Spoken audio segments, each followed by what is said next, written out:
Well, we do have ourselves a new 2025 GMC Terrain, one of these cars that you sort of melts into the background. I've never really noticed a Terrain out on the streets when I see them, but we do have a new one for 2025, and we're gonna have a look at what's new here. The interior is I guess you could say, the biggest change, and I'm not impressed at all with the power. I'm not sure what GMC is doing with the power source of this. It feels like they just detuned it on purpose. More on that when we look at the article here from Car and Drive. We're gonna have a look at the front end, the side, the rear, the interior as always. But let's jump into the article here and let's check out what's going on with this 2025 GMC Terrain. So is boxy again and ditches the push button shifter. Along with a 15-inch touchscreen, the new Terrain has 175 horsepower turbo 4. How do you just get 175 horsepower from a turbo 4-cylinder in 2024? I don't know how they managed to do that. So you can get it with either all-wheel drive or just front-wheel drive, and the all-wheel drive comes with a new 8-speed automatic. Entry-level elevation trim will go on sale later this year, and then you have the 84, the Denali, coming later in 2026.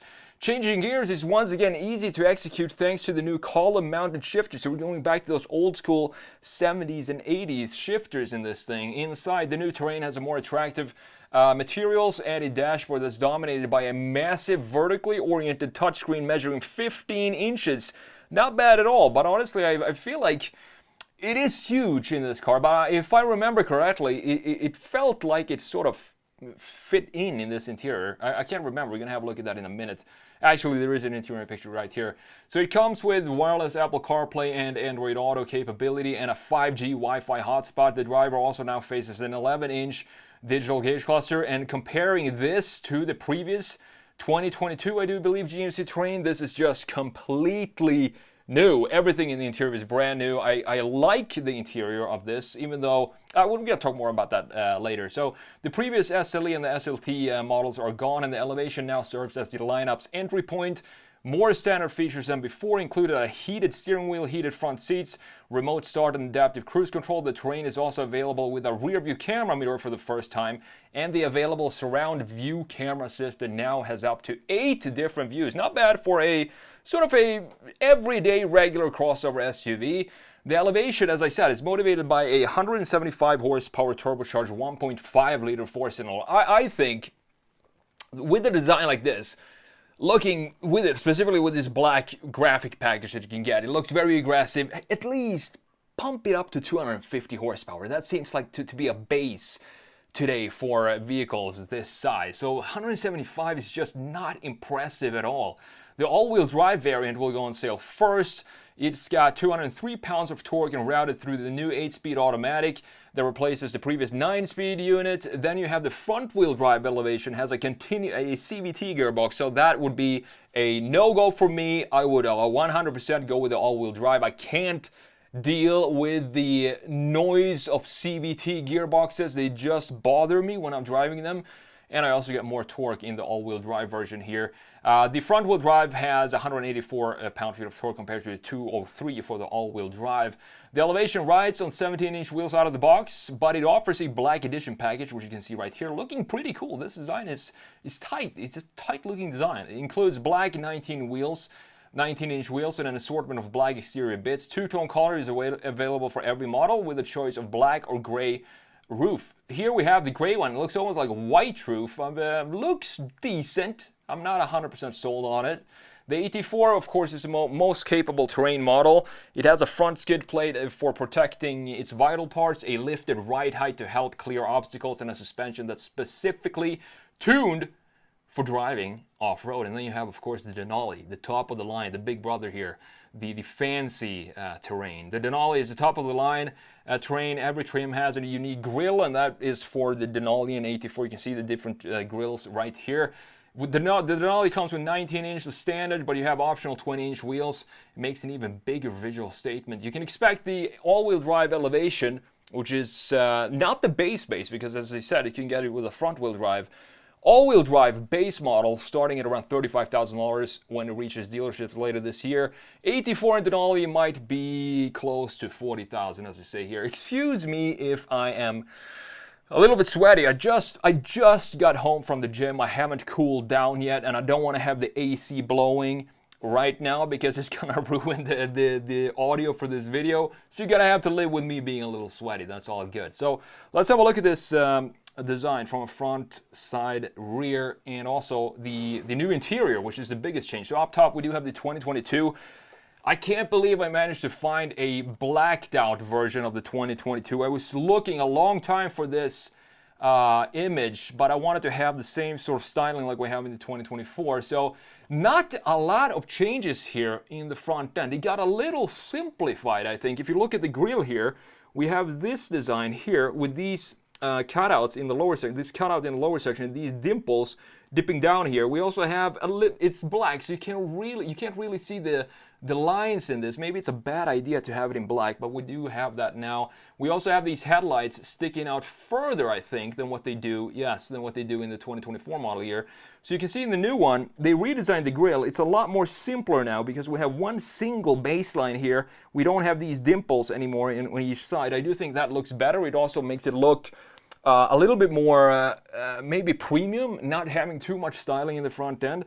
And you can see that the headlights also changed. They got a little smaller, but thankfully they're still proper headlights and no bumper headlights for the 2024 GMC Terrain or 2025 model year. I like all the chamfers that we have going on here. Looking pretty cool. GMC and Chevy, and maybe Dodge a little bit too, I think they have sort of fun designing their cars. It looks like they're putting lines and creases, chamfers on the right places, and that goes for this Terrain too. But when you look at this design, you feel like it should at least have, 250 horsepower, something like that. 175 for a design like this is just a shame to put in a car like this. But overall, not massive changes in the front end, but I do think the changes that they made are actually really good. Same goes for the side view. There's actually more changes in the side view, I would say, than in the front end. On the previous one, we have this beautiful shoulder line here. Look at this, from the corner of the headlight right here into, what do we have? Corner of the taillight right there. Then we have some styling features here, this wave going for the greenhouse up here into the rear end. We also have a pretty sloping roofline here with this roof spoiler at the back. Then we have, look at this down here. I think this is the AT4. I'm not entirely sure. Could be wrong on that, but we do have a lot of black plastic graphic here with this very substantial upswing for the black trim piece, the plastic graphics, and this creates a very interesting design feature down here at the bottom with this curvature that goes up and over the rear axle. Overall, a decent, pretty boring looking design in my opinion. And as you can see with the 2025 model year down here, it got a lot sharper. We have some creases here that I haven't seen in any other car. For example, this crease right here, what is this? I'm looking forward to seeing how this translates in 3D when I see this in real life. And then you have the shoulder line as well, going right here through the door handles up into this area, which then cuts a piece of bodywork into the greenhouse right here for the what is this, C-pillar. I think this looks pretty cool to have the shark fin right there, and I also like that they now have this line at the bottom be completely straight instead of having this weird upswing. Now it looks more premium to have this be completely straight at the bottom, looking very clean.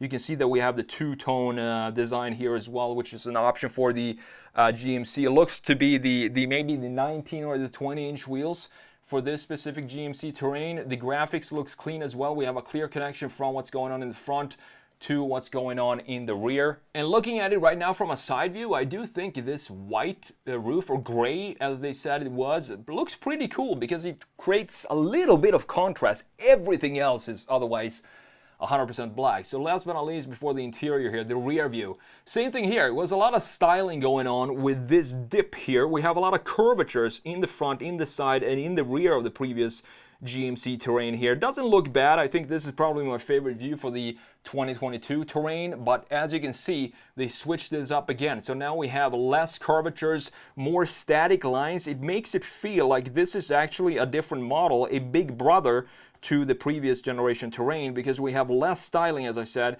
More horizontal and vertical lines just creates this Big Brother feel for this design, comparing it to the previous generation. The taillights also got a lot more modern with this big, thick, juicy LED here. I like that. Also like that they did not extend this and create a full light bar, because that would just be so cliche in 2024. 2025 to do that, so I love that they kept it simple like this. If you just look at this area, it reminds me a lot of the Ford Explorer. I don't know if you can see that as well. So last but not least, this interior, and this is, of course, I think you could say this is the big changes happening for the GMC Terrain. This just looks outdated like crazy. The styling, the features, the style of this design looks like a mid-2000s car, specifically with this integration of the infotainment screen. I don't mind having a small screen like this. It's totally fine, but it's all these bevels. And as I said, the overall style of the interior just feels a little dated to me, specifically the steering wheel. We did have analog gauge clusters and speedometer right here with a small little screen in the middle. Perfectly fine, but if you're gonna sell a car in 2025, it needs to have a large screen, also needs to have a lot of new tech and a better vibe when it comes to this overall style of the interior to make it more chiseled, a little bit more quality materials, and I think they did a good job here. You can see just how static this is. We have a lot of lines cutting right through here. Previously, we had a lot of curvature, so we could almost like the exterior design came back into the interior here with all these curvatures, which then became a lot more static. We have this big, I think this was 15 inches, I do believe, infotainment screen in the middle. Thankfully, it looks like we do have toggles down here for the climate control settings, which is absolutely fantastic. We have this screen. I think this is actually just a screen part here for the Terrain. And the steering wheel, I mean, look at the difference here. This steering wheel compared to this one right here, it's night and day. This just looks so much more stylish and elegant and premium. Now we also have still, thankfully, a beautiful housing for the gauge cluster here, in addition to this fully digital gauge cluster itself, which is totally fine, completely customizable as well, as exactly like I want. We also have a nice connection from the gauge cluster into the vents here. Pretty sweet update for the GMC Terrain. The only thing I don't understand is I'm pretty impressed by how little power they managed to squeeze out of a 4-cylinder turbocharged engine in 2024.